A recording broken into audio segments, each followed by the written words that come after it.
আলহামদুলিল্লাহ। আমরা আজকে মিশকাত শরীফ প্রথম খণ্ড থেকে হাদিসের দর্স গ্রহণ করব। আজকে হাদিস নং হলো 200 200 না, সরি, আজকে হাদিস নং হলো 20 নং হাদিস, 20 নম্বর হাদিস। বিসমিল্লাহির রহমানির রহিম। وعن أبي هريرة رضي الله عنه قال, হযরত আবু হুরায়রা রাদিয়াল্লাহু তাআলা আনহু থেকে বর্ণিত, তিনি বলেন, ক্বালা রাসূলুল্লাহি সাল্লাল্লাহু আলাইহি ওয়াসাল্লাম, আল্লাহ রাসূল সাল্লাল্লাহু আলাইহি ওয়াসাল্লাম বলেন, ক্বালা আল্লাহু তাআলা, আল্লাহ তাআলা বলেন। সম্মানিত শিক্ষার্থী ভাইরা, আমরা অনেক প্রকার হাদিস জানি, তার মধ্যে একটি প্রকার হলো আল হাদিসুল কুদসি। হাদিসুল কুদসি কাকে বলে? যে হাদিসুল কুদসি বলা হয় যে যেখানে আল্লাহ তাআলা বলেছেন, যে কথাগুলো সরাসরি আল্লাহ তাআলা বলেছেন সেইগুলোকে, যেমন এখানে ক্বাল আল্লাহু তাআলা, যে হাদিসের শুরুতে, যে হাদিসের এই মতন বা মূল কথার শুরুতে এই রেফারেন্স থাকবে যে ক্বাল আল্লাহু তাআলা, তো সেই হাদিসটি হাদিসে কুদসি। এখন হাদিসে কুদসি এবং কোরআনের মধ্যে, কোরআনও তো আল্লাহ তাআলা বলেছেন, অর্থাৎ কোরআন এবং হাদিসে কুদসি এর মধ্যে পার্থক্য কি? হাদিসে কুদসি তেলাওয়াত করা হয় না, আর কোরআন তেলাওয়াত করা হয়। হাদিসে কুদসি অনেক সময় মুতাওয়াতির হয় না, আবার কিন্তু কোরআন মুতাওয়াতির হয়। তাই এই হালকা কিছু পার্থক্য আছে। তো আমরা যেখানেই দেখবো যে মূল মতন এবং মূল বিষয়ের আগে ক্বাল আল্লাহু তাআলা আসবে, সেখানে আমরা বুঝবো যে এই হাদিসটি হাদিসে কুদসি। তো আল্লাহ তাআলা বলেন, কাযযাবানি ইবনু আদমা, যে আমাকে মিথ্যা আরোপ করে আদমের সন্তান, অর্থাৎ মানুষ। ওয়ালাম ইয়াকুন লাহু যালিক, অথচ এমনটি করা তার জন্য উচিত নয়। ওয়া শাতামানি ওয়ালাম ইয়াকুন লাহু যালিকা, এবং আমাকে গালমন্দ করে, অথচ এমনটি করা তার জন্য উচিত নয়। ফা আম্মা তাকযীবুহু ইয়ায়া, অতঃপর তার মিথ্যারোপ, আমাকে মিথ্যারোপ করার বিষয়টি হলো কাউলুহু লা ইউঈদানি কামা বাদাআনি, তার উক্তি বা তার দাবি যে আল্লাহ প্রথমে আমাকে যেভাবে সৃষ্টি করেছেন সেভাবে ফিরিয়ে নিতে পারবেন না, বা সেভাবে সৃষ্টি করতে পারবেন না। ওয়া লাইসা আউয়ালুল খলকি বিআহওয়ানা আলাইয়া মিন ইয়াদাতিহি, অথচ দ্বিতীয়বার সৃষ্টি করার চেয়ে প্রথমবার সৃষ্টি করা সহজ নয় আমার কাছে। মানে আল্লাহ তাআলা এটা মানুষকে বোঝানোর জন্য চেয়েছেন। এখন আল্লাহ তাআলা দ্বিতীয়বার, তৃতীয়বার, প্রথমবার কোনো কিছুই আল্লাহ তাআলার কাছে কঠিন নয়। কিন্তু প্রথমবার সৃষ্টি করা, অর্থাৎ দ্বিতীয়বার সৃষ্টি করার তুলনায় প্রথমবার সৃষ্টি করাটা কঠিন। এই হাদিস দ্বারা, এই ইবারতটুকু দ্বারা এই কথা বোঝাতে চেয়েছেন আল্লাহ তাআলা। ওয়া আম্মা শাতমুহু ইয়ায়া, আর আমাকে তার গালমন্দ করার বিষয়টি হলো ফাকাউলুহু, তারা বলে বা তাদের উক্তি, ইত্তাখাযাল্লাহু ওয়ালাদা, যে আল্লাহ তাআলা সন্তান গ্রহণ করেছেন। এটা তো যে যে যেটা নয় তাকে সেটা বলাটাও একটা গালি। যেমন একজন শাইখুল হাদিস নয়, আল্লামা নয়, তাকে বলল যে আল্লামা আসছে, তাহলে এটা তার জন্য একটা গালি হয়ে গেল। তারপরে সে একটা প্রতিষ্ঠানের সভাপতি নয়, বলে আসছে সভাপতি আসছে, তাহলে এটা তার জন্য একটা নিন্দাসূচক হয়ে গেল। হ্যাঁ, ওয়া আনাল আহাদুস সামাদ, অথচ আমি একক, অদ্বিতীয়, as-সামাদ, অমুখাপেক্ষী, আল্লাযী লাম আলিদ, যে আমি কাউকে জন্ম দেইনি, ওয়ালাম উলাদ, এবং আমি কারো কাছ থেকে জন্মগ্রহণ করিওনি, ওয়ালাম ইয়াকুন লি কুফুয়ান আহাদুন, এবং আমার সমকক্ষ কেউ নেই। অফি রেওয়ায়ত ইবনে আব্বাসিন, আর আব্দুল্লাহ ইবনে আব্বাস রাদিয়াল্লাহু তাআলা আনহুর এক রেওয়ায়েতের মধ্যে আছে, ওয়া আম্মা শাতমুহু ইয়ায়া, আর আমাকে গালমন্দ করার বিষয়টি হলো কাউলুহু লি, তারা বলে যে লি ওয়ালাদুন, আমার সন্তান রয়েছে, ওয়া সুবহানি আনিত্তাখাযা সাহিবাতাও সাহিবাতান আও ওয়ালাদান, অথচ আমি স্ত্রী এবং সন্তান গ্রহণ করার থেকে পবিত্র। وعن أبي هريرة رضي الله عنه قال قال رسول الله صلى الله عليه وسلم, আল্লাহ রসুল আবু হুরায়রা রাদিয়াল্লাহু তাআলা আনহু থেকে বর্ণিত, আল্লাহ রসুল সাল্লাল্লাহু আলাইহি ওয়াসাল্লাম তিনি বলেন, আল্লাহ রসুল সাল্লাল্লাহু আলাইহি ওয়াসাল্লাম বলেছেন, قال الله تعالى আল্লাহ তাআলা বলেছেন ইউজিনি ইবনু আদামা ইয়াসুবু দাহরা ওয়া আনা দাহরু বিয়াদিল আমরু উকাল্লিবুল লাইলা ওয়ান নাহারা মুত্তাফাকুন আলাইহ। যে আল্লাহ তাআলা বলেন যে ইবনে আদম মানুষের সন্তান আদমের সন্তানেরা আমার এই যুগকে সময়কে গালি দেয়, অথচ আমি সময় অর্থাৎ এই সময়কে পরিচালনার ওয়ানাদ দাহারু বিয়াদিল আমরি, অথচ সময়কে পরিচালনা করার দায়িত্ব আমার হাতেই। আমি রাত এবং দিনকে চক্রাকারে ঘোরাই। মুত্তাফাকুন আলাইহ। ওয়ান আবি মুসা আল আশআরি قال قال رسول الله সাল্লাল্লাহু আলাইহি ওয়াসাল্লাম, আবু মুসা আশআরি রাদিয়াল্লাহু তাআলা আনহু থেকে বর্ণিত, তিনি বলেন আল্লাহ রাসূল সাল্লাল্লাহু আলাইহি ওয়াসাল্লাম বলেছেন, মা আহাদু দুন আসবারু আলা আলা আদা ইয়াসমাউহু মিনাল্লাহি ইয়াদউনা লাহুল ওয়ালাদু সুম্মা ইউআফিহিম ওয়া ইয়ারযুকুহু মুত্তাফাকুন আলাইহ। যে বলেন যে আল্লাহ তাআলার চেয়ে অধিক সহনশীল আর কেউ নেই, যিনি তার কষ্টের কথাগুলো শুনেন, শোনা সত্ত্বেও অধিক ধৈর্য ধারণকারী আল্লাহর চেয়ে কেউ নেই। হ্যাঁ, তারা দাবি করে আল্লাহ তাআলার সন্তান রয়েছে, অথচ আল্লাহ তাআলা এগুলো শোনা সত্ত্বেও তাদেরকে মাফ করে দেন এবং তাদেরকে রিজিক দেন। ওয়ান মুআজিন, হযরত মুআজ রাদিয়াল্লাহু তাআলা আনহু বর্ণিত, তিনি বলেন যে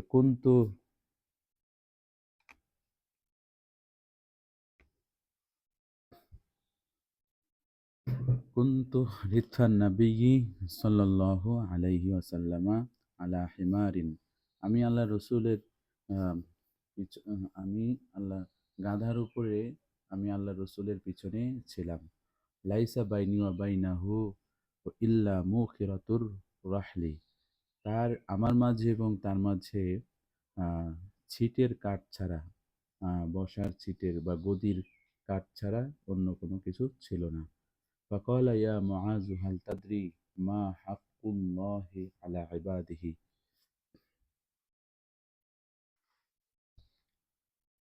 মা হাক্কুল্লাহি আলা ইবাদিহি, হে মুআজ, তুমি কি জানো যে বান্দার উপরে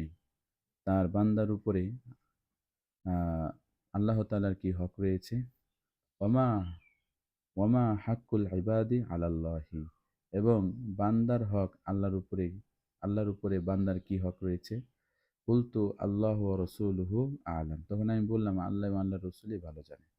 ক্বালা, তিনি বলেন, ফা ইন্না হাক্কাল্লাহি আলাল ইবাদি আইয়াবুদুহু, যে বান্দার উপরে আল্লাহর হক হলো যে তারা তার ইবাদত করবে, ওয়ালা ইউশরিকু বিহি শাইআ, এবং তার সাথে কাউকে শরিক করবে না।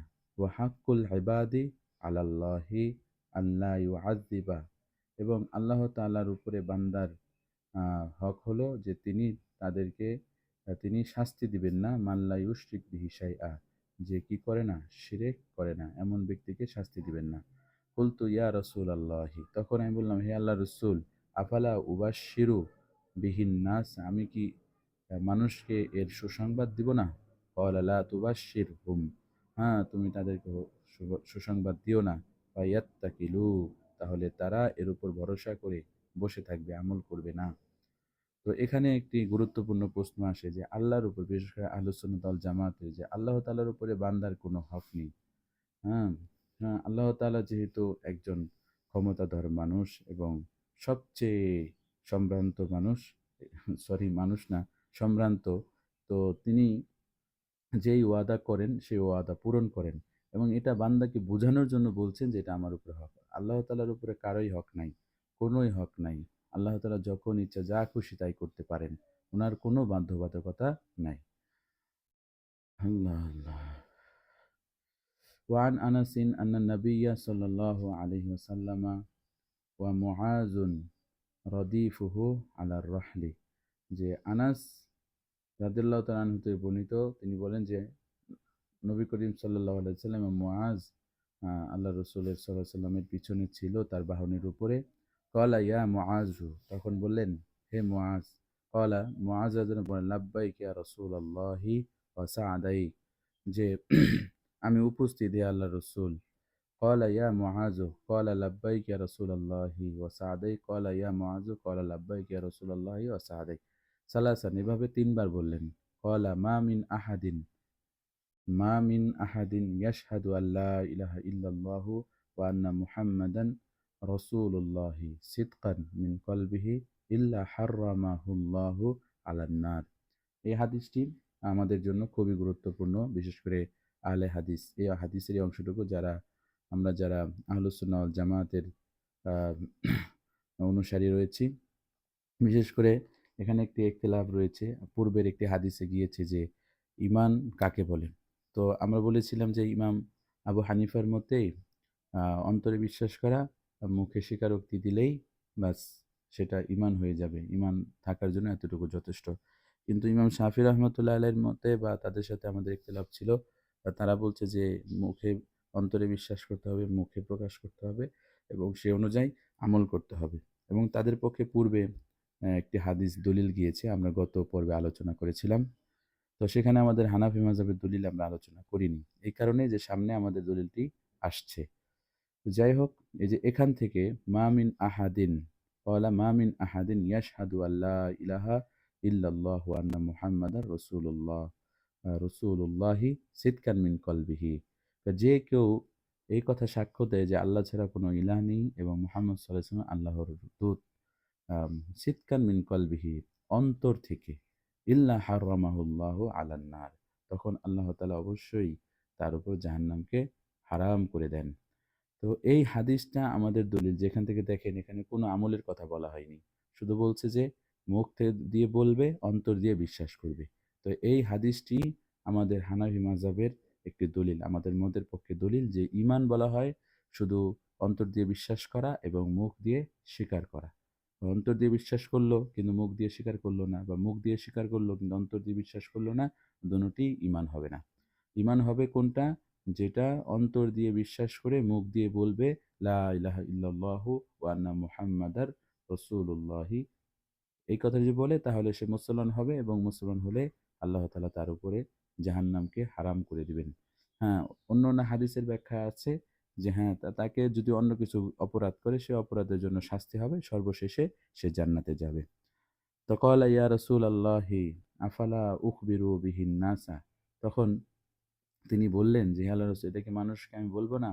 ফায়াস্তাবশিরুনা, যাতে করে তারা সুসংবাদ গ্রহণ করে আনন্দিত হয়। ক্বালা ইযান ইয়াত্তাকিলু, তাহলে তো তারা কি হয়ে যাবে?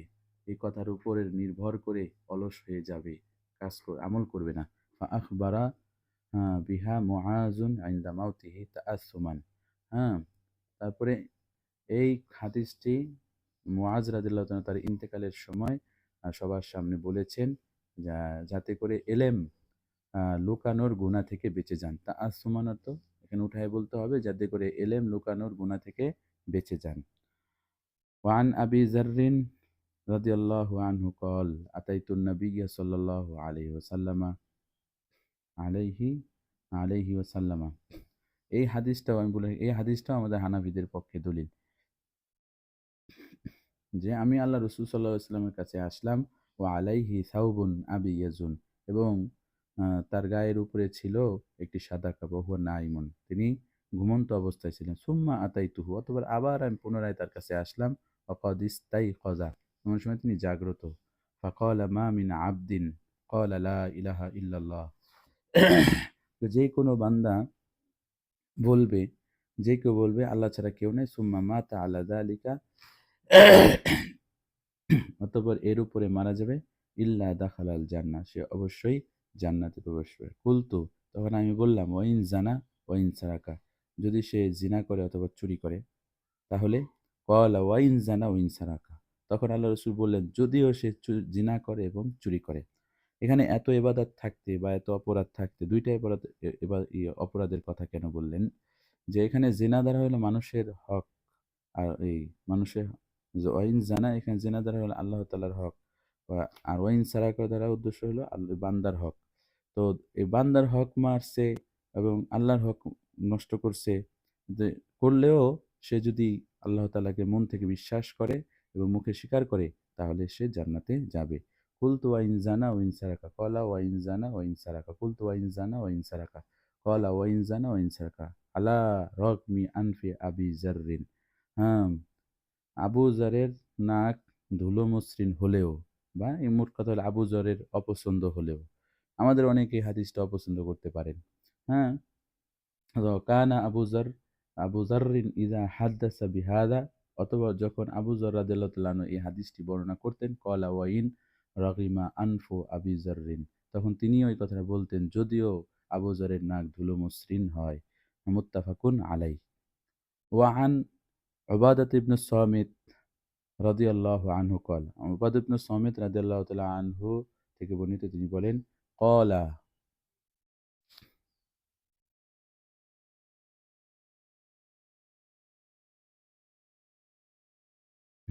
ক্বালা রাসূলুল্লাহি সাল্লাল্লাহু আলাইহি ওয়াসাল্লাম, আল্লাহ রাসূল সাল্লাল্লাহু আলাইহি ওয়াসাল্লাম বলেন, মান শাহিদা আল্লা ইলাহা ইল্লাল্লাহু ওয়াহদাহু লা শারীকা লাহু ওয়া আন্না মুহাম্মাদান আবদুহু আবদুহু ওয়া রাসূলুহু, যে কেউ, মান শাহিদা, যে ব্যক্তি সাক্ষ্য দেয় যে আল্লাহ ছাড়া কোনো ইলাহ নেই, তিনি এক এক, লা শারীকা লাহু, তার কোনো শরীক নেই, ওয়া আন্না মুহাম্মাদান আবদুহু ওয়া রাসূলুহু, এবং মুহাম্মদ যেন তার বান্দা এবং রসূল, ওয়া আন্না ঈসা আবদুল্লাহি, এবং ঈসা আলাইহিস সালাম হলেন আল্লাহর বান্দা ও রসূল, এবং তার রসূল, ওয়া আবনা আমাতিহি, এবং তার বান্দির ছেলে, ওয়া কালিমাতুহু, এখানে দেখেন বান্দি বলছে, এখানে স্ত্রী না।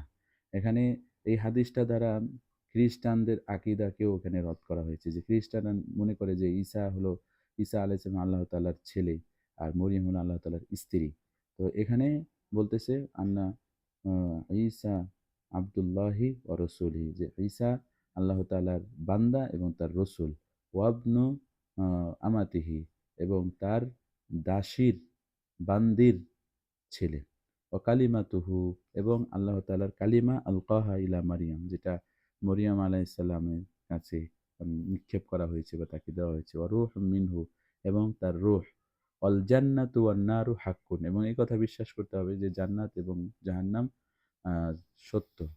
তা আদখালাহুল্লাহুল জান্নাহ আলা মা কানা মিনাল আমালি, এখানে দেখেন স্পষ্টভাবে বলে দেওয়া হয়েছে যে আল্লাহ তাআলা তাকে জান্নাতে প্রবেশ করাবেন, চাই তার আমল যেমনই থাকুক, চাই তার আমল। তো এই হাদিসটা আমাদের হানাফি মাযহাবের পক্ষে দলিল যে ঈমানের জন্য আমল শর্ত নয়, বরং আমলটা হলো ঈমানের পরিপূর্ণতার জন্য শর্ত। وعن عمرو بن العاص রাদিয়াল্লাহু আনহু قال আতাইতু নাবিয়্য সাল্লাল্লাহু আলাইহি ওয়াসাল্লাম, আমি আল্লাহ রাসূল সাল্লাল্লাহু আলাইহি ওয়াসাল্লামের কাছে আসলাম, ফাকুলতু উবসুত ইয়ামিনাকা, হ্যাঁ, আমি বললাম যে আপনি আপনার ডান হাত প্রসারিত করুন, ফালি উবাইয়াকা, যাতে করে আমি আপনার কাছে বায়াত হতে পারি, ফাবাসাতা ইয়ামিনাহু, অথবা আল্লাহ রাসূল সাল্লাল্লাহু আলাইহি ওয়াসাল্লাম তার ডান হাত বাড়ালেন, ফাকাবাসতু ইয়াদাইয়া, অথবা ইয়াদি, আমি আমার হাত পিছিয়ে নিলাম, গুটিয়ে নিলাম। ফাকালা মা লাকা ইয়া আমর, হে আমর তোমার কি হলো? কুলতু আরাদতু আন আশতারিতা, তখন আমি বললাম যে আমি কিছু শর্ত দিতে চাই। হ্যাঁ, কলা তাশতারিতু মাজা, তা আল্লাহ রাসূল বললেন, হ্যাঁ তুমি কি শর্ত দিবে দাও। কুলতু আইয়াগফিরা লি, তখন বলল যে আমি যে আপনার কাছে বায়াত হব, আমি যে আপনার কাছে বায়াত হচ্ছে, এই জন্য কি আমাকে মাফ করে দেওয়া হবে? কলা আমা আলিমতা ইয়া আমর, হে আমর তুমি কি জানো না, আন্নাল ইসলাম ইয়াহদিমু মা কানা ক্বাবলুহু, যে মা কানা ক্বাবলাহু, যে তুমি কি জানো না যে ইসলাম তার পূর্বের সব গুনাহগুলোকে ধ্বংস করে দিয়েছে। ও আন্নাল হিজরাতা আহ, হিজরা তাহদিমু মা কানা আহ, মা কানা কবলাহা, আর হিজরত তার পূর্বের সব গুনাহকে মাফ করে ধ্বংস করে দিয়েছে। ও আন্নাল হাজ্জা ইয়াহদিমু মা কানা কবলাহু, এবং হজও তার পূর্বে যে সমস্ত গুনাহগুলো ছিল সব ধ্বংস করে দিয়েছে। রাওয়াহু মুসলিমুন ওয়াল হাদিসানিল মারবিয়ান আন আবি হুরায়রা ওয়া ক্বালা ক্বালা আল্লাহু তাআলা আনা আগনা শুরাকাই আনিশ শিরকি, আমি মুশরিকদের থেকে অমুখাপেক্ষী, মানে তাদের প্রতি আমার কোনো ভ্রুক্ষেপ নাই। ওয়াল আখারু, আরেকজন আল কিবরিয়া, আরেকটা যে অহংকারী, কেন আল কিবরিয়া ও রেদাই, কারণ বরত্ব এটা আমার চাদর। সানাজকুরুহুমা ফি বাবির রিয়াই ওয়াল কিবরি ইনশা আল্লাহু তাআলা। আলহামদুলিল্লাহ, সংক্ষিপ্তভাবে আজকে আমাদের আলোচনাটি শেষ হলো। আসসালামু আলাইকুম ওয়া রাহমাতুল্লাহি ওয়া বারাকাতুহু।